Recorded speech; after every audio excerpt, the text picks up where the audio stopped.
And Democratic Congressman Jamaal Bowman, can't make this up, landing himself in more hot water. He was trying to do damage control for pulling a Capitol Hill fire alarm on Saturday. His office then released a memo with suggested talking points for Democrats. One of them says this: I believe Congressman Bowman when he says this was an accident.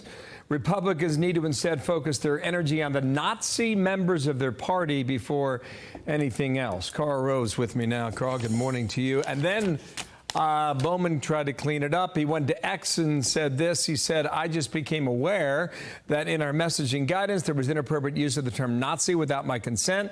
I condemn the use of the term Nazi out of its precise definition. It's important to specify the term Nazi to refer to members of the Nazi Party and neo-Nazis. I don't know. This thing sounds like a mess. Who believes him? It is a mess. It is a mess. And, you know, rather than apologize, he could help make this thing go away by saying, I apologize, I was unaware of this, but it's completely inappropriate, and I apologize to my Republican colleagues. But it was an accident. It wasn't an accident, incidentally. I mean, he's standing at a door that says, you know, emergency exit only, and he goes to a box that says fire alarm and pulls it. What did he think it would do? Somehow magically open the door? No, he was deliberately calling a fire alarm in order to delay the vote on the continuing resolution. And he should be, in some way, shape, or form, punished for this. I do not believe that the effort to expel him, however, is a smart thing to do. Better to censure him or somehow make him a public spectacle, but to try and expel him from Congress. There have only been, in the history of the U.S. House of Representatives, only 5 members have been expelled.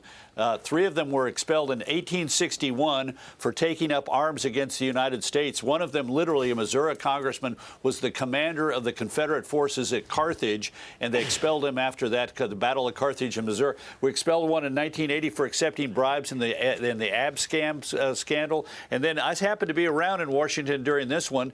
Now, I was at the White House. James Trafficant was indicted on 10 counts of bribery, tax fraud, and racketeering and other things, and ended up serving 7 years in the penitentiary. Those 5 members of the House were expelled.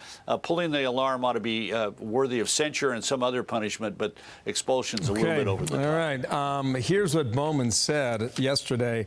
I don't know why this has gotten so much attention. I was literally just in a rush to go vote, man.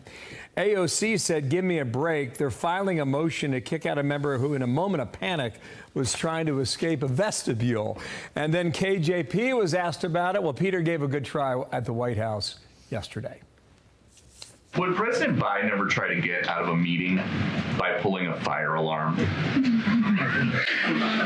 Are you talking about something specifically? A Democratic member of Congress pulled a fire alarm around a series of votes. No fire. Is that appropriate? What I can tell you is I'm not spoken to the president about this, and so just not going to comment. I mean, in all your days, did you think that would come up? Yeah. No, again, look, why are we doing this to ourselves? He did a bad thing. Yeah. He should apologize for the bad thing and own it.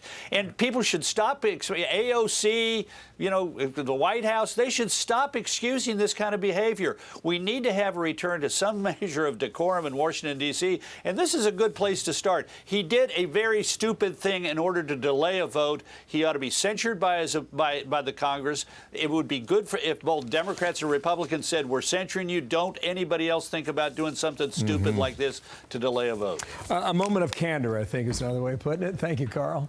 Nice to see you. Love the history lesson, as always. You have a good day, brother, in Austin, Texas. Thank you. Thank you.